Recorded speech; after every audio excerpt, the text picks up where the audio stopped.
নমস্কার বন্ধুরা, আমার চ্যানেলে সবাইকে স্বাগত জানাচ্ছি। আজ নিয়ে চলে এসেছি খুবই সহজ এবং অল্প টাইমের মধ্যে ছোট মাছ রান্নার রেসিপি। অনেকে হয়তো ছোট মাছ পছন্দ করে না, কিন্তু আমি যেভাবে রান্নাটা করছি এইভাবে রান্না করলে মাছটা খুব সুস্বাদু খেতে হয়। এক পদ দিয়ে অনেকটাই ভাত খেয়ে নেওয়া যায়। চলো তাহলে দেখা যাক রান্নাটা। আমি এখানে একটা কড়াই নিয়ে নিয়েছি। কড়াইটা ভালোভাবে গরম করে নিয়ে তার মধ্যে কিছুটা পরিমাণ সর্ষের তেল দিয়ে কালো জিরে শুকনো লঙ্কা ফোড়ন দিয়ে আমি কুচি কুচি করে কেটে রাখা পেঁয়াজগুলো ভেজে নিচ্ছি। এবার 1 থেকে 2 মিনিট মতো সময় নিয়ে আমি পেঁয়াজটা একটু ভেজে নিয়ে তার মধ্যে দিয়ে দিচ্ছি কুচি করে কেটে রাখা বেগুন, আর দিয়ে দিচ্ছি টমেটো কুচি, কয়েকটা কাঁচা লঙ্কা চিড়ে আমি দিয়ে দিয়েছি, আর দিচ্ছি কিছুটা লবণ এবং হলুদ গুঁড়ো।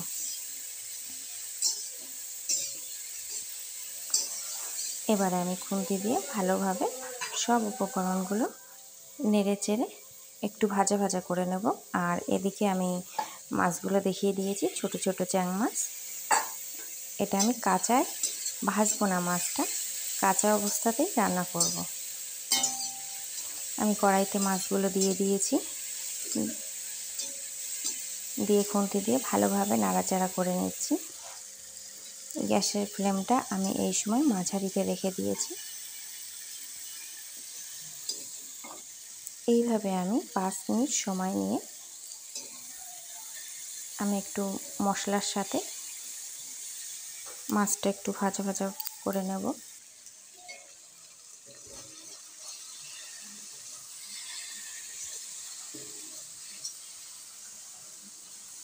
আস্তে আস্তে আমি খুন্তি দিয়ে নাড়াচাড়া করে মাছটা এপিট ওপিট উল্টে সবজির সাথে মাছটাও হালকা হালকা ভাজা করে নিচ্ছি। এবারে আমি দিয়ে দিচ্ছি 2 কাপ মতো জল। গ্যাসের ফ্লেমটা এবার আমি বাড়িয়ে দেব। এবার ঢাকা দিয়ে আমি এই রান্নাটা করে নেব। 3 থেকে 4 মিনিট মতো আমি ফুটিয়ে নামিয়ে নেব।